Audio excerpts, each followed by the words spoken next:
त्याच्यामुळे एक एक गुन्हे ज्या वेळेला हा मेन गुन्हा ज्याच्या आधारावरती प्रेडिकेटेड ऑफेन्स समजून ईडीने त्याच्यामध्ये चौकशी सुरू केली, तो गुन्हा बंद झाल्यावर त्यांनी मग आणखीन 2 खोटे गुन्हे नोंदवले की अर्धी बिल्डिंग असताना पूर्ण बिल्डिंगचा टॅक्स घेतला म्हणून शासनाची फसवणूक केली, असे खोटे वेगवेगळे गुन्हे दाखल केले गेलेले आहेत.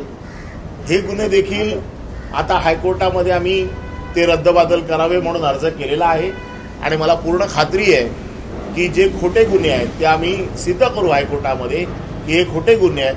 परंतु एक एक ठिकाणी त्यांना ही आपली याचिका मागे घ्यावी लागतीये. एक तर मागे घेतील किंवा त्या याचिका फेटाळल्या याचिकामधून आम्हाला न्याय मिळेल. आणि मला पूर्ण खात्री आहे किरीट सोमय्यांना एक दिवस नाक घासून माफी मागावी लागेल किंवा मी जो 100 कोटीचा दावा केलाय ते 100 कोटी द्यावे लागेल. किरीट सोमय्या यांनी केलेले आरोप किंवा याचिका मागे घ्यायला लागली, याचा अर्थ हे पुढे राजकीय हेतूने करण्यात आलेले आरोप 100% या राजकीय हेतूने केलेले आहेत.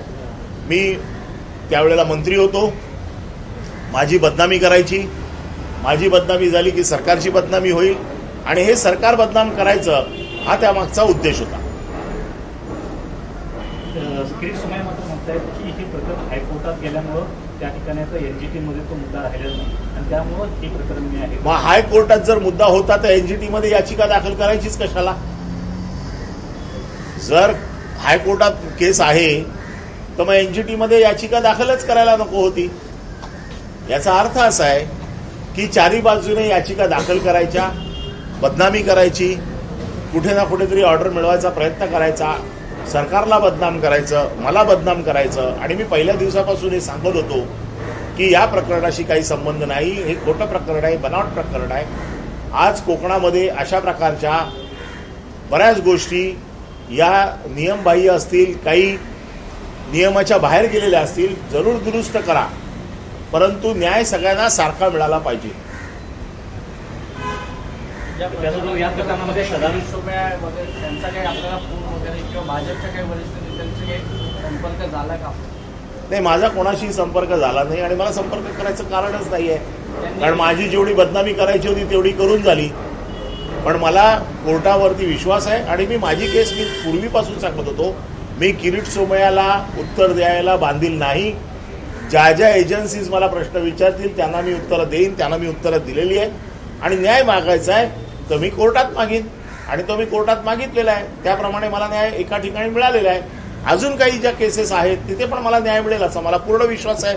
कारण ज्या आधारावरती या केसेस बनवल्या गेल्या हे सगळे खोटे पुरावे किंवा खोट्या गोष्टी करून हे बनवलं गेलं हे आम्हाला सत्यता दिसते. त्याच प्रकरणात सदानंद कदम सुप्रिया आक्षेप आहे तर त्या संपूर्ण ज्या प्रकारे रिलीफ मिळत आहे तर त्यांना देखील जामीनवर सुटका होईल असं वाटतं. आम्ही तर आशावादी आहोत, कारण सदानंद कदम यांना देखील खोट्या गुन्ह्यात अडकवलेलं आहे.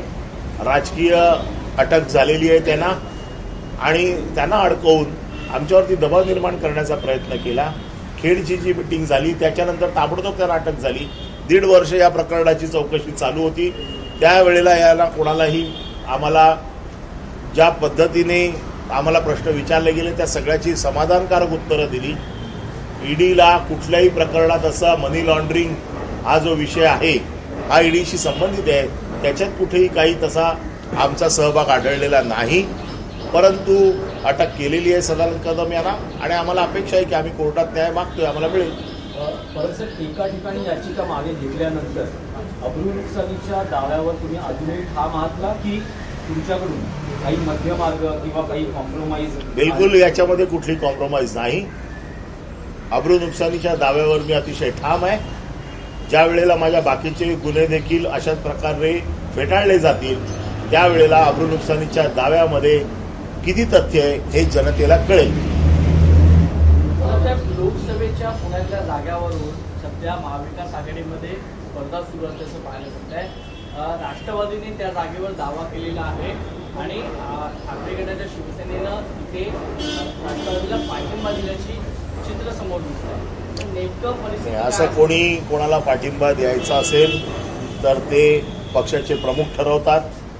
अजूनही मला वाटत नाही की शिवसेनेने आपली कुठली भूमिका जाहीर केलेली आहे आणि या जागा वाटपांचं जे सूत्र आहे किंवा या जागा वाटपांचा जो काही विषय आहे हा वरिष्ठ पातळीवरती चर्चा करून सोडवला जाईल. संजय राऊत यांनी ट्विट करून सांगितलेलं आहे, कसेल त्याची जमीन, जो जिंकेल त्यालाच ही जागा मिळाली पाहिजे असं म्हणत कुठेतरी अजितदादांना समर्थन दिलेलं आहे.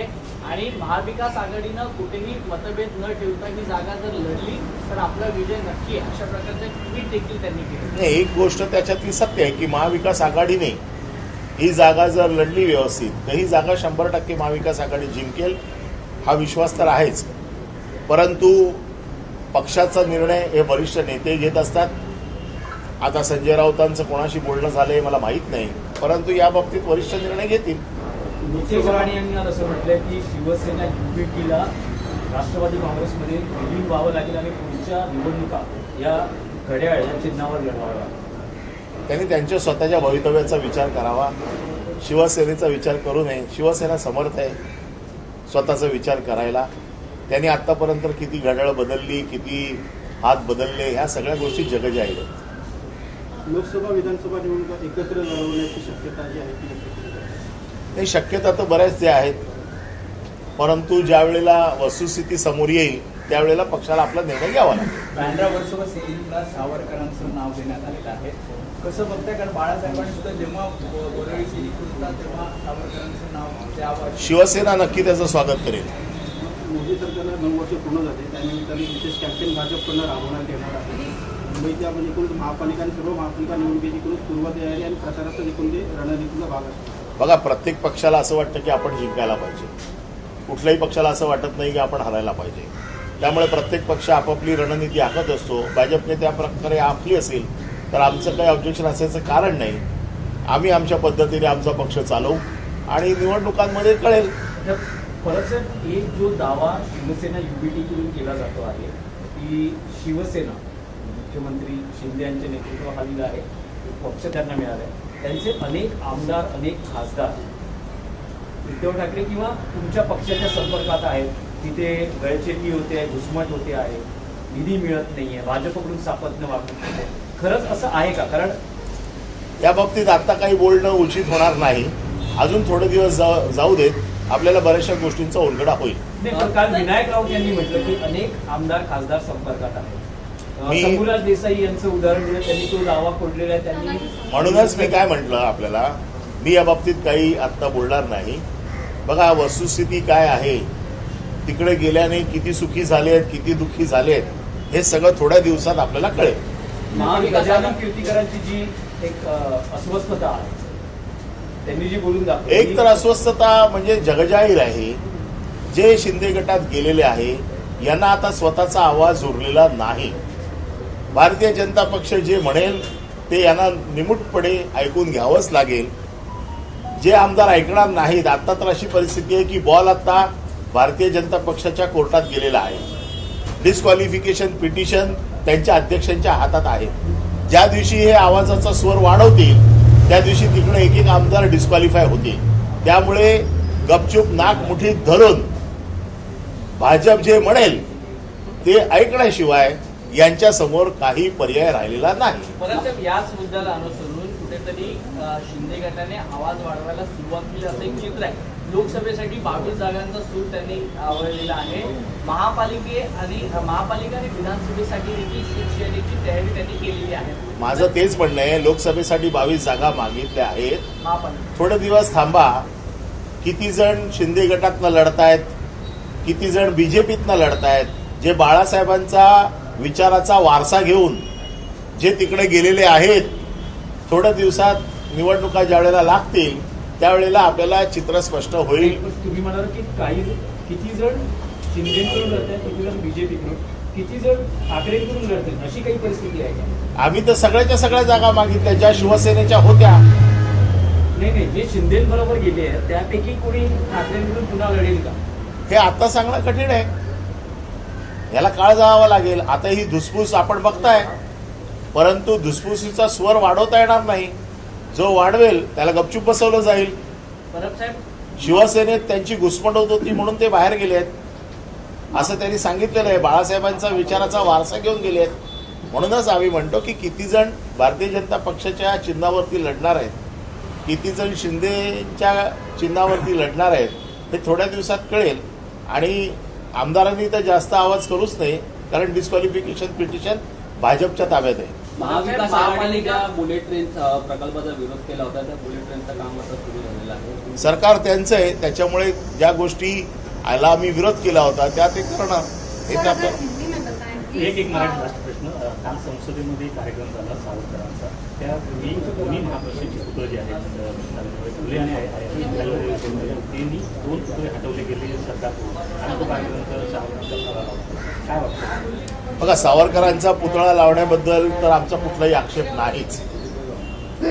सावरकरांना तर शिवसेनेने पहिल्या दिवसापासून समर्थन दिलेलं आहे, परंतु 2 महापुरुषांचे पुतळे तिकडनं काढणं, सावित्रीबाईंचा पुतळा तिकडनं काढणं हे फार असभ्य वर्तन आहे. म्हणजे एका महापुरुषासाठी 2 महापुरुषांचे पुतळे काढणं हे काही योग्य नाही. सावरकरांचा यथोचित सन्मान झाला पाहिजे, या बाबतीत कुठलंही दुमत असू शकत नाही, परंतु त्याच्यासाठी दुसऱ्या महापुरुषांचे पुतळे तिकडनं हलवणं हे काही योग्य नाही. त्याचा जरूर आम्ही निषेधच करतो. सर, हिंदी में जब आप चाहेंगे साई रिसोर्ट मामले में जो है वो कंप्लेंट पीछे ही है, कैसे देखते हैं इस मामले को, क्योंकि आप ईडी के इंक्वायरी को भी सामने गए? मैं पहले दिन से यही कह रहा था कि साई रिसोर्ट मामले में मेरा कोई संबंध नहीं है. साई रिसोर्ट मामला जो है वो सिर्फ मेरे बदनामी के लिए, उस वक्त के गवर्नमेंट के बदनामी के लिए किए गए ये आरोप थे, और आहिस्ते आहिस्ते ये प्रूव होते जा रहा है कि ये सब झूठे आरोप किए गए थे. जो आरोप उन्होंने किया था कि साई रिसोर्ट से पानी समुंदर में जा रहा है और वो एक शेड्यूल्ड ऑफेंस है ईडी के लिए, इसलिए ईडी ने भी हमारी इंक्वायरी की, मनी लॉन्ड्रिंग की इंक्वायरी की.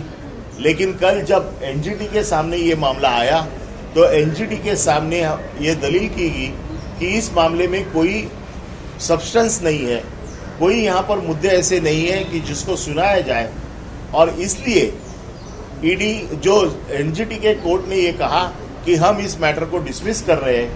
अब मैटर अगर डिसमिस हो जाता था तो उनकी पूरी इज्जत उतर जाती थी, इसलिए इन्होंने अपना पिटीशन पीछे लिया हुआ है. सर, बैंड्रा वर्सोवा सीलिंग को इस सरकार ने कहा है कि सावरी दामोदर सावरकर का नाम देंगे. आप इस निर्णय को कैसे देखते हैं? इस निर्णय का हम स्वागत करते हैं, क्योंकि सावरकर जी को हम मानते हैं. बाला साहब ने भी ये मांग रखी थी बहुत जगह पे कि सावरकर जी का नाम होना चाहिए, तो हमारा इस निर्णय का स्वागत है. सर, सावरकर के नाम से एक मूवी आ रही है, उसमें एक्ट कर रहे हैं, उसमें ये कहा गया है साफ तौर पर कि अगर गांधी जी ने अपना अहिंसावादी जो था वो अगर पीछे छोड़ा तो 35 साल पहले स्वतंत्र मिल जाता था. कैसे? वो अभी मूवी आने के बाद में देख के बताएंगे. सर, लोकसभा चुनाव की सीट को अगर नतीजे हैं तो अजित पवार को समर्थन शिवसेना तो बाला साहेब ठाकरे ने दिया है, ऐसा पता चल रहा है? नहीं, मुझे इसके बारे में जानकारी नहीं है, और कौन सी जगह पे किसको समर्थन देना है इसका निर्णय हाईकमांड लेती है, हमारे पार्टी के वरिष्ठ नेता लेते हैं. तो वरिष्ठ नेता जो निर्णय लेंगे वो अभी तक हमारे पास में आया नहीं है. और जैसे कि हमने देखा है कि अभी जैसे विनायक राव ने कहा है कि जो बाला साहेब ठाकरे के साथ काफी सारे बगावत की चुकी जो विधायक थे संपर्क में है, आने की कोशिश कर रहे हैं, ये मामला है. देखो, ये 40 विधायक जो है जो डिस्क्वालिफिकेशन के अम्ब्रेला के नीचे है, अब इनकी आवाज़ तो बंद हो गई है, क्योंकि बीजेपी के हाथ में पिटीशन गए हुए हैं. जिस दिन ये अपनी आवाज़ बड़ी करेंगे उस दिन वो डिस्क्वालीफाई होंगे, और इसलिए वहाँ पर भी उनको घुटन अब शुरू हो गई है. अब देखते हैं आगे आगे क्या होता है. क्योंकि उन्होंने नाम नहीं लिया है, दादाजी सावंत का नाम लिया है. नहीं, मैं किसी का नाम नहीं लूंगा, लेकिन बहुत सारे लोगों में घुटन चल रही है. अब थोड़े दिन रुको, इसमें बहुत सारे खुलासे होने बाकी है. गजानन कीर्ति का जो एमपी है उन्होंने ये भी कहा है कि हमारी बात कोई नहीं सुनता, तो ये हमारे साथ जो है वो बिहेवियर बीजेपी का लगता है. देखो, उनका हमारे ऊपर यही आरोप था कि हमारी बात कोई सुनता नहीं, इसलिए वो वहाँ पर चले गए. अब वहाँ पर क्या होगा ये तो आप देख रहे हैं. कीर्तिकर साहब ने ये बताया कि वहाँ पर क्या हो रहा है, तो मुझे ऐसे लगता है कि अब उनको कोई वॉइस नहीं है. अब चुपचाप जो होगा वो देखना पड़ेगा, वो जैसे बोलेंगे वैसा सुनना पड़ेगा. अब ये लोगों के पास में कोई ताकत नहीं रही कि इनके बारे में कोई आवाज़ उठाए. तो इन 40 में से कोई विधायक जो है वो आने वाले चुनाव में उद्धव बाला साहेब ठाकरे गुट की ओर से चुनाव लड़ने की कोशिश में, उसको अभी बहुत समय है, उस समय में देखा जाएगा कि क्या होगा. सर, जैसे कि हमने देखा है कि सावरकर का मुद्दा जो है वो हमेशा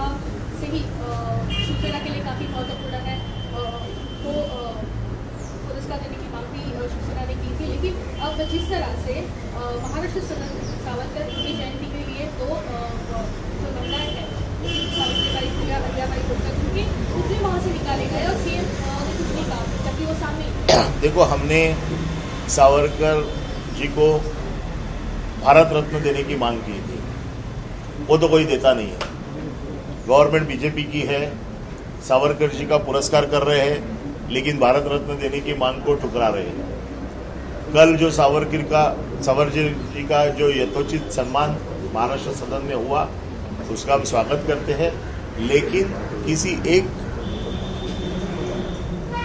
स्वतंत्र वीर का सम्मान करने के समय बाकी के राष्ट्र पुरुषों का अपमान नहीं होना चाहिए, इसका ध्यान सरकार ने देना चाहिए। कल जो हुआ वो दोनों राष्ट्रपुरुषों के जो पुतले वहां से हटाए गए वो उनका अपमान है और वो होना नहीं चाहिए, ऐसा हमारा कहना है। Thank you.